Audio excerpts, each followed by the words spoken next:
எனதன்பு மேசம் ராசிக்கார நேயர்களுக்கு எனதினிய வணக்கம். நம்ம இன்னைக்கு வீடியோ பதிவுக்கு முழுமையா போறதுக்கு முன்னாடி முருகரை மனதார வணங்கிட்டு வீடியோ பதிவுக்குள்ள போகலாங்க.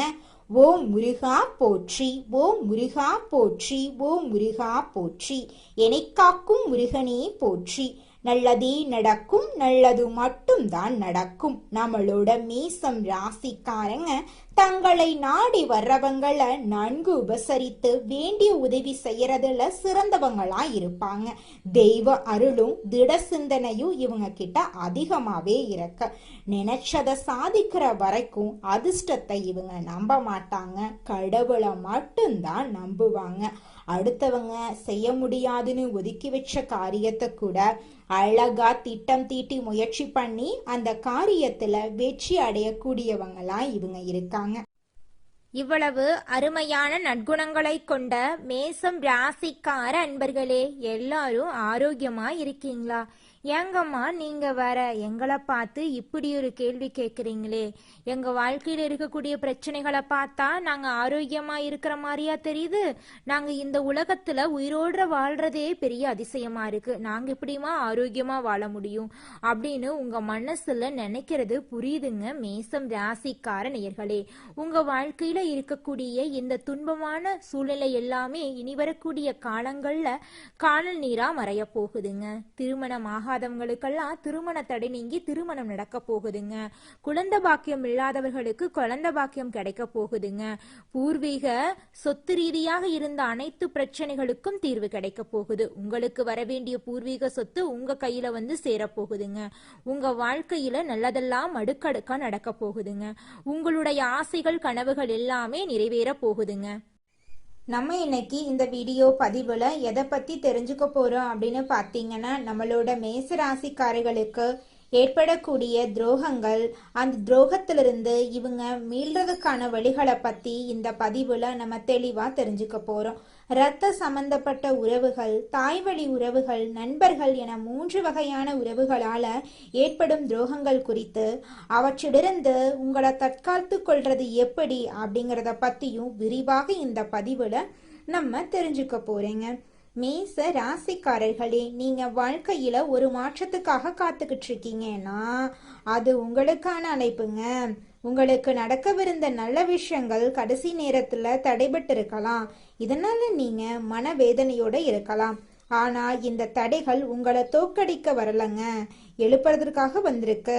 ஒரு பெரிய மாற்றம் நடக்க போகுதுங்க. அதற்கு உங்க மனசுல இருக்கக்கூடிய கவலையை நினைச்சு உங்க குலதெய்வத்தின் பெயரை ஊர் பேரோட கமெண்ட்ல எழுதுங்க. மேச ராசிக்கார நேயர்களே, நீங்க மற்றவர்களுக்கு உதவி செய்யறதுல முதன்மையானவங்க. ஆனா நீங்க யாருக்காக உதவி செய்தீர்களோ அவர்களே உங்களுக்கு எதிரியாக திரும்புவதை உங்களால ஜீர்ணிக்க முடியல. நீங்க ஊட்டிய கையே உங்க முதுகுல குத்த காத்துக்கிட்டு இருக்கு. வெளியில கம்பீரமா இருந்தாலும் உள்ளுக்குள்ள நீங்க சிதைஞ்சு போயிருக்கீங்க. உங்களை வீழ்த்துவது முன்பின் தெரியாத எதிரி அல்ல, உங்க கூடவே இருந்து உங்க தட்டிலேயே சாப்பிட்ட ஒருவர் தான். ஜோதிட ரீதியா உங்க ஜாதகத்துல 6ஆம் மற்றும் 8ஆம் இடங்கள் ஒரு விசித்திரமான கிரக கூட்டமைப்புல இருக்கு. இதனால நீங்க யாருக்காக தியாகம் செஞ்சீங்களோ அவங்களே உங்களை தூக்கி எறிகிறாங்க. உங்க தாராளமான குணமே உங்களுக்கு பலவீனமா இந்த காலகட்டத்துல மாறுதுங்க. மேச ராசிக்கார நேயர்களே, உங்களோடு கூட பிறந்தவங்களே அல்லது இரத்த சம்பந்தமானவர்களோ உங்களை முதுகுல குத்துனா அது உலகத்திலேயே பெரிய கொடுமைங்க. ஜோதிட ரீதியா மேச ராசிக்கு 6ஆம் இடம் கன்னி ராசி. அதன் அதிபதி புதன் பகவான். புதன் உறவு முறையில உடன்பிறப்புகளை குறிக்கும். இந்த உறவு முறை கொண்ட நபர்களிடமிருந்து தான் உங்களுக்கு துரோகம் வரப்போகுது. நீங்க உங்க வீட்டு ரகசியங்கள், சேமிப்பு, தொழில் திட்டங்கள் என எல்லாவற்றையும் அவர்களிடம் கொட்டி இருப்பீங்க. நீங்க எப்போதும் மற்றவர்களுக்கு வாரி வழங்குவதில் வல்லவர்களாயிருக்கீங்க. உங்க கூட பிறந்தவங்க கஷ்டப்படும் போது உங்க சொந்த தேவைய சுருக்கிட்டு உதவி செஞ்சிருப்பீங்க. நீங்க ஊட்டிய கையே உங்க கழுத்தை நெரிக்க காத்துக்கிட்டு இருக்குங்க. கிரகநிலைப்படி இந்த உறவினர்கள் உங்களிடம் பாசமா பேசுவாங்க, ஆனா மனதிற்குள் உங்க வீழ்ச்சிய ரசிப்பாங்க. நீங்க கஷ்டத்துல இருக்கும்போது உங்க எதிரிக்கு ஃபோன் போட்டு தகவல் கொடுப்பாங்க. உங்களுடைய பலவீனத்தை ஊர் முழுக்க பரப்புவாங்க. சொத்து விவகாரங்களையோ அல்லது குடும்பத்தில் கணவன் மனைவிக்குள் நடக்கும் மனஸ்தாபத்தையோ ஊரில் இருக்கிற 4 பேர்கிட்ட தப்பு தப்பா சொல்லி உங்களை வில்லன் மாதிரி சித்தரிப்பாங்க. மேச ராசிக்காரர்களிடம் இருக்கும் தனித்துவமான வளர்ச்சி, வேகம், துணிச்சல் இதை பார்த்து அவர்களுக்கு பொறாமை இருக்கும். எந்த உறவினர் உங்களிடம் மற்றவங்களை பத்தி அதிகமா புரணி பேசுறாரோ, உங்க வருமானம் மற்றும் சேமிப்பு எவ்வளவுன்னு தோண்டி தோண்டி விசாரிக்கிறாரோ அவர்தான் உங்களுக்கான யமனுங்க. அவர் உங்க வீட்டு வாசல்ல நிற்கும் போது ரொம்ப பாசமானவர் போல தெரிவாரு. ஆனா அவர் கையில உங்க கௌரவத்தை சிதைக்கக்கூடிய கத்தி இருக்கிறத நீங்க மறக்க கூடாது. இந்த முதல் உறவை நீங்க அடையாளம் கண்டு அவங்க கிட்ட இருந்து உங்க ரகசியங்களை மறைக்கலனா உங்க எதிர்காலம் கேள்விக்குறியா மாறிடுங்க. கொஞ்சம் எச்சரிக்கையா நடந்துக்கோங்க மேச ராசிக்கார நேயர்களே. 2வது உறவு தாய் வழி உறவுகளுங்க. அதாவது தாய் மாமன், அத்தை அல்லது தாய் வழி பங்காளிகள். மேச ராசிக்காரர்களே, நீங்க உங்க தாய் மாமன் மேலேயோ இல்ல அத்தை மேலேயோ ஒரு அளவு கடந்த பாசத்தையும் மரியாதையையும் வச்சிருப்பீங்க. ஆனா அவங்க மனசுல உங்க வளர்ச்சியை பார்த்து ரொம்ப வருஷமாவே பொறாமையில இருக்கிறாங்க. நீங்க ஒரு புதிய தொழில் ஆரம்பிச்சாலோ இல்ல உங்க பிள்ளைங்க நல்லா படிச்சு பெரிய இடத்துக்கு போனாலோ வெளியில சிரிச்ச முகத்தோட ரொம்ப சந்தோஷம்னு சொல்லுவாங்க. ஆனா அன்னைக்கு ராத்திரி அவங்களுக்கு தூக்கமே வராதுங்க. உங்க குடும்ப ரகசியத்தை உங்க எதிரிகளிடம் கொண்டு போய் சேர்ப்பதுதான் இவங்க செய்ய போற மிகப்பெரிய துரோகம். உங்க வீட்டு பெண்களை பத்தியோ இல்ல உங்க தொழிலை பத்தியோ இல்லாதது பொல்லாததும் சொல்லி உங்க குடும்பத்துக்குள்ளேயே ஒரு குழப்பத்தை இவங்க உருவாக்கிடுவாங்க. இவங்க எப்பவும் உங்ககிட்ட பேசும்போது ரொம்ப கனிவா பேசுவாங்க. ஆனா அவங்க பேசுற ஒவ்வொரு வார்த்தையும் ஒரு விஷத்தன்மை கொண்டதுங்க. எந்த ஒரு உறவினர் உங்ககிட்ட ரொம்ப பாசமா இருந்துட்டு அதே சமயம் உங்க குடும்ப ரகசியங்களை மற்றவங்க கிட்ட சொல்லி பெருமைப்படுத்துறாங்களோ அவங்க தான் துரோகிங்க. இந்த சங்குடிகளிடமிருந்து நீங்க உங்களை பாதுகாக்கலனா உங்க உழைப்பு எல்லாமே வீணா போயிருங்க. கொஞ்சம் ஜாக்கிரதையா நடந்துக்கோங்க. அப்பத்தான் நீங்க நிம்மதியா வாழ முடியும். 3வது நபர் உயிர் நண்பன் என்று சொல்லக்கூடிய நிம்மதியை குலைக்க போகிறவர். மேச ராசிக்கு 11ஆம் இடம் லாபஸ்தானம், நண்பர்களை குறிக்கும் இடம். நீங்க யார உங்க வெற்றிக்கு காரணமா நினைக்கிறீங்களோ, யார உங்க கஷ்ட காலத்துல கூடவே நிப்பாங்கன்னு நம்புனீங்களோ அவரு உங்க வீழ்ச்சிக்கு அஸ்திவாரம் போட போறாருங்க. உங்ககிட்ட இருக்கிற ஒரு மிகப்பெரிய பலவீனம் என்னன்னா, ஒருத்தரை நம்பிட்டீங்கன்னா அவங்களுக்காக எதையும் நீங்க செய்வீங்க. உங்க தொழிலோட ரகசியங்கள், வீட்டில் இருக்கிற நகையோட கணக்கு, உங்க கணவன் அல்லது மனைவி கிட்ட நீங்க பேசுற அந்த தனிப்பட்ட விஷயங்கள், இப்படி எல்லாத்தையும் அந்த நண்பன் கிட்ட ஒரு திறந்த புத்தகம் மாதிரி நீங்க வச்சிருப்பீங்க.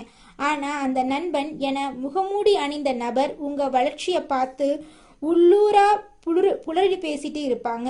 உள்ளுக்குள்ள பாசமா இருக்கிற மாதிரி நடிப்பாங்க. உங்களுக்கும் ஒருத்தருக்கும் சின்னதா ஒரு பகை இருக்கலாம். அந்த பகைவன் கிட்ட ரகசியமா தொடர்பு வச்சிருப்பாங்க. உங்க வீட்டு ரகசியத்தை அணுவணுவா அவங்கிட்ட விற்க போறாங்க.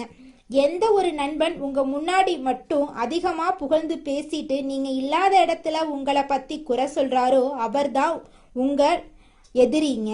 உங்களுடைய வெற்றியை விட உங்க தோல்வியில அதிக ஆர்வம் காட்டுற அந்த நண்பன் கிட்ட இருந்து இப்பவே விலகிருங்க. இல்லனா உங்க மதிப்பு, பணம், நிம்மதி எல்லாமே ஒரே நாள்ல காணாம போயிருங்க. உங்க வாழ்க்கையே பறிபோயிருங்க. கொஞ்சம் பார்த்து நடந்துக்கோங்க. உங்களை தூக்கி வச்சவங்க முன்னால, உங்களை தலைகுனிய வைத்தவர்கள் முன்னால நீங்க மீண்டும் அரியநிலை ஏற போறீங்க. முதல்ல நீங்க செய்ய வேண்டிய நிசப்தம். துரோகம்னு தெரிஞ்சதும் ஆக்ரோஷமா போய் அவங்க கிட்ட சண்டை போடாதீங்க. மாறா நீங்க மௌனமா உங்க வேலையில கவனம் செலுத்துங்க. உங்க வெற்றி தான் அவங்களுக்கு நீங்க கொடுக்கும் மிகப்பெரிய தண்டனைங்க. செவ்வாய்க்கிழமை ராகுகால பூஜை பண்ணுங்க. தொடர்ந்து 9 செவ்வாய்க்கிழமைகள்ல ராகுகால நேரத்துல துர்கை அம்மனுக்கு எலுமிச்சை பழத்துல நெய் தீபமிட்டு வழிபாடு செய்யுங்க. தினம்தோறும் கந்த சஷ்டி கவசம் அல்லது சத்ரு சம்ஹார அஷ்டகத்தை பாராயணம் செய்யுங்க. சனிக்கிழமைகள்ல உங்க வீட்டுக்கு பக்கத்துல இருக்கக்கூடிய சனி பகவான் ஆலயத்துக்கு போயிட்டு சனி பகவான மனதார வணங்கிட்டு வாங்க. உங்க வாழ்க்கையில இருக்கக்கூடிய அனைத்து பிரச்சனைகளும் காணல் நீரா கரைஞ்சு போயிருங்க. துரோகிகளுக்கு காலம் பதில் சொல்லுங்க. நீங்க மீண்டும் வளர்ந்து வர்றத பார்த்து அவங்க அதிர்ச்சி அடைவாங்க. இனிமேல் யாரிடமும் எதையும் பகிர வேண்டும் என்பதை ஒரு இரும்பு திரையை உருவாக்கி கொள்ளுங்க. உங்க ரகசியங்கள் உங்க வெற்றியை மட்டுமே ஒளிக்கட்டுங்க. மேசம் ராசிக்காரர்களே, துரோகிகளிடமிருந்து உங்களை பாதுகாத்து கொள்ளக்கூடிய சில நுட்பங்களை பத்தி தெரிஞ்சுக்கலாங்க. காலையில சீக்கிரமா எந்திரிச்சிருங்க. சிவப்பு நிற ஆடைகளை தவிர்ப்பது ரொம்பவும் நல்லதுங்க உங்க வாழ்க்கைக்கு. தினமும் ஆஞ்சநேயரை வழிபாடு செய்யுங்க. ஆஞ்சநேயரை வழிபாடு செய்யணும் அப்படிங்கிறதுக்காக கோயிலுக்கு போகணும் அப்படிங்கிற அவசியம் கிடையாது. உங்களால முடிஞ்சா கோயிலுக்கு போயிட்டு வாங்க. முடியலனா உங்க வீட்டில் ஒரு ஆஞ்சநேயர் போட்டோவை வச்சு ஆஞ்சநேயரை மனதார வேண்டிக்கோங்க. உங்க வாழ்க்கையில் இருக்கக்கூடிய அனைத்து கவலைகளும் காணல் நீரா கரைஞ்சு போயிடும். செவ்வாய்க்கிழமைகள்ல விரதம் இருங்க. உங்க வாழ்க்கையில நல்லது நடக்கிறதுக்கு நிறைய வாய்ப்புகள் இருக்கு. குங்குமம் தினமும் பூசிக்கோங்க. தீய வார்த்தைகள் பேசாம இருந்துக்கோங்க. காப்பு கட்டிக்கோங்க. துளசி நீரை குடிங்க. வாரத்துல ஒரு நாளையாவது துளசி நீர் குடிக்கணும். கண் திருஷ்டி எடுக்க உப்பு சுத்தி போட்டுக்கோங்க. வீட்டில் தீபம் ஏற்றிக்கோங்க. தன்னம்பிக்கையை அதிகப்படுத்துங்க. அப்பதான் உங்க வாழ்க்கையில எவ்வளவு கஷ்டம் வந்தாலும் ஜெயிக்க முடியுங்க. கோபத்தை கட்டுப்படுத்திக்கோங்க. மிளகு 3 எடுத்து உங்களை சுத்தி எரிஞ்சிருங்க. சிவப்பு பூவை வைக்கிறத தவிர்ப்பது நல்லதுங்க. சூரியனை தினமும் வழிபாடு செய்யுங்க. தினமும் ஆஞ்சநேயர் ஸ்லோகம் சொல்லிக்கிட்டு வாங்க. கடன் வாங்குறத முடிஞ்ச அளவுக்கு தவிர்ப்பது நல்லதுங்க. நேர்மையா நடங்க. நல்லெண்ணமா பேசுங்க. எதிர்மறை எண்ணங்களை உங்க மனசுல வச்சுக்காதீங்க. என்னால செய்ய முடியாது, என்னால வாழ்க்கையில ஜெயிக்க முடியாது அப்படின்னு எல்லாம் நினைக்க கூடாது. என்னால வாழ்க்கையில ஜெயிக்க முடியும், என் வாழ்க்கையில நல்லதுதான் நடக்கும் அப்படின்னு நேர்மறையான எண்ணங்களை உங்க மனசுல நினைங்க. நிச்சயமா உங்க வாழ்க்கையில நேர்மறையான நிகழ்வுகள் மட்டும்தாங்க நடக்கும். கல்லூரி வேலை இடத்துல யாரையும் நம்பாம இருங்க. யார்கிட்ட பேசணும், யார்கிட்ட பேசக்கூடாது, எதை செய்யணும், எதை செய்யக்கூடாதுன்னு 1க்கு 2 முறை ஆலோசனை பண்ணி செயல்படுறது உங்களுக்கும் நல்லது, உங்களை சுத்தி இருக்கிறவங்களுக்கும் நல்லதுங்க. கண்ணாடியை பத்திரமா பார்த்துக்கோங்க. கண்ணாடி கை தவறி கீழே விழுந்து உடையிறது உங்களுக்கு அபசுகுணமா தெரியுங்க. தீய நண்பர்களை தவிர்ப்பது நல்லதுங்க. பச்சை நிறத்தை அதிகமாக பயன்படுத்திக்கோங்க. சண்டை போடுறத தவிர்ப்பது நல்லதுங்க. தீய எண்ணங்களை கட்டுப்படுத்திக்கோங்க. கருப்பு எலுமிச்சை காப்பு கட்டிக்கோங்க. தாயார மதிச்சு நடந்துக்கோங்க. நீங்க கொடுத்த வாக்க காப்பாத்துறதுக்காக உயிரை கொடுக்க கூட தயங்க மாட்டீங்க. அந்த அளவுக்கு வாக்கு கொடுத்தீங்கன்னா அந்த வாக்கை நிறைவேற்றுறதுக்காக நீங்க ரொம்பவும் போராடுவீங்க. அதிகமாக சாப்பாடு சாப்பிட்றத தவிர்ப்பது நல்லதுங்க. தினமும் குளிக்க தவறாதீங்க. வீட்டில் வாஸ்து விஷயத்தில் கவனமாக இருந்துக்கோங்க. சாமி புகைப்படம் வீட்டில் வச்சுக்கோங்க. நகைச்சுவை மனநிலையில் இருந்துக்கோங்க. மன அழுத்தத்தை குறைச்சிக்கோங்க. தினமும் யோகா செஞ்சுட்டு வாங்க. நேரத்துக்கு தூங்குங்க. நேரத்துக்கு சாப்பிடுங்க. பூஜை அறையை சுத்தமாக வச்சுக்கோங்க. தானம் செஞ்சுட்டு வாங்க. சனி பாதிப்பு இருந்தால் நெய் தீபம் ஏற்றிக்கிட்டு வாங்க. நல்ல நண்பர்களை தேர்வு செய்யுங்க. தவறான வழிகளில் போகாதீங்க. உங்கள் வாழ்க்கையில் நல்லது தாங்க நடக்கும். கெட்டதென்ற பேச்சுக்கெல்லாம் துளி கூட இடம் கிடையாதுங்க. உங்கள் வாழ்க்கையில் மேலும் நல்லதெல்லாம் நடக்க நீங்கள் செய்யக்கூடிய பரிகாரம் என்னன்னு பார்த்தீங்கன்னா, உங்கள் வீட்டுக்கு பக்கத்தில் இருக்கக்கூடிய கண்ணு தெரியாத குழந்தைங்களுக்கு உங்களால் முடிஞ்ச உதவிகளை செஞ்சுக்கிட்டு வாங்க. உதவி செய்யணும் அப்படிங்கிறதுக்காக நீங்கள் லட்சக்கணக்கில் செலவு பண்ணணும் அப்படிங்கிற அவசியம் கிடையாது. உங்களால் முடிஞ்ச அளவுக்கு ஒரு பேனா வாங்கித்தாங்க, ஒரு பென்சில் வாங்கித்தாங்க. இந்த உதவியை செய்யறதன் மூலமாக உங்கள் வாழ்க்கையில் நீங்கள் செஞ்ச பாவங்கள் எல்லாம் குறைய போகுது. உங்களுடைய வாழ்க்கையே சொர்க்க வாழ்க்கையாக மாறிடுங்க. நல்லதே நடக்கும். நல்லது மட்டும்தான் நடக்கும். நன்றி, வணக்கம். அடுத்ததாக நம்முடைய மேசம் ராசியில் இருக்கக்கூடிய ஒவ்வொரு நட்சத்திரக்காரர்களுக்கும் இந்த மாதம் எப்படி இருக்குன்னு பார்க்கலாங்க. நம்முடைய மேசம் ராசியில் இருக்கக்கூடிய முதல் நட்சத்திரம் அஸ்வினி. உங்களுக்கு இந்த மாதம் எப்படி இருக்குன்னு பார்க்கலாங்க. இந்த மாதம் பணவரத்து அதிகரிக்க போகுது. விருப்பமானவர்களை சந்தித்து உரையாடி மகிழ்ச்சி அடைய போறீங்க. மனசுல துணிவு உண்டாக போகுது. எந்த ஒரு காரியத்தையும் துணிச்சலுடன் செய்து முடிக்கக்கூடிய திறமை உங்க மனசுல வரப்போகுது. போட்டி பந்தயங்களில் ஈடுபடுவதை நீங்கள் தவிர்ப்பது நல்லதுங்க. 30 வயசு ஆயிருச்சு, எனக்கு திருமணம் நடக்குமா நடக்காதா அப்படிங்கிற குழப்பத்தில் இருக்கக்கூடிய மேசம் ராசியில் இருக்கக்கூடிய ஆணாக இருந்தாலும் சரி, பெண்ணாக இருந்தாலும் சரிங்க, உங்களுக்கு திருமண தடை நீங்கி திருமணம் நடக்க போகுதுங்க. குழந்தை பாக்கியம் இல்லாதவங்களுக்கு குழந்தை பாக்கியம் கிடைக்க போகுதுங்க. உங்கள் கையில் பணப்புழக்கம் அதிக லெவலில் இருக்க போகுதுங்க. அடுத்ததாக பரணி நட்சத்திரம். உங்களுக்கு இந்த மாதம் எப்படி இருக்குன்னு பார்க்கலாங்க. இந்த மாதம் தொழிலில் வியாபாரத்தில் ஈடுபட்டு இருக்கிறவங்க மிகவும் எச்சரிக்கையுடன் செயல்படுறது நல்லதுங்க. வாடிக்கையாளர்களுடன் கவனமாக பேசுவது வியாபார விருத்திக்கு உதவுங்க. உத்தியோகத்தில் இருக்கிறவங்க கோபப்படாமல் மேலதிகாரிகள் சொன்ன வேலையை செய்து முடிப்பது நல்லதுங்க. சக ஊழியர்கள் பேச்சை கேட்டு நடப்பதை தவிர்ப்பது உங்கள் வாழ்க்கைக்கு ரொம்பவும் நல்லதுங்க. உங்கள் குடும்பத்தில் இது நாள் வரைக்கும் தடைப்பட்ட அனைத்து காரியங்களுமே இனி வரக்கூடிய காலங்களில் தங்கு தடையின்றி நடக்க போகுதுங்க. உங்கள் குடும்பத்தில் நல்ல விஷயங்கள் எல்லாம் அடுக்கடுக்காக நடக்க போகுதுங்க. உங்களுடைய ஆசைகள் கனவுகள் எல்லாமே நிறைவேற போகுதுங்க. குழந்தை பாக்கியம் இல்லாதவங்களுக்கு குழந்தை பாக்கியம் எல்லாம் கிடைக்க போகுதுங்க. பூர்வீக சொத்து ரீதியாக இருந்த அனைத்து பிரச்சனைகளுக்கும் தீர்வு கிடைக்கக்கூடிய மாதமாக இந்த மாதம் உங்களுக்கு அமைஞ்சிருக்குதுங்க. அடுத்ததாக கார்த்திகை 1ஆம் பாதம். உங்களுக்கு இந்த மாதம் எப்படி இருக்குன்னு பார்க்கலாங்க. இந்த மாதம் கணவன் மனைவிக்கு இடையே இருந்த ஈகோ பிரச்சனை காணாமல் போக போகுது. கணவன் மனைவி இருவருமே ஒற்றுமையான வாழ்க்கையை வாழ போகிறீங்க.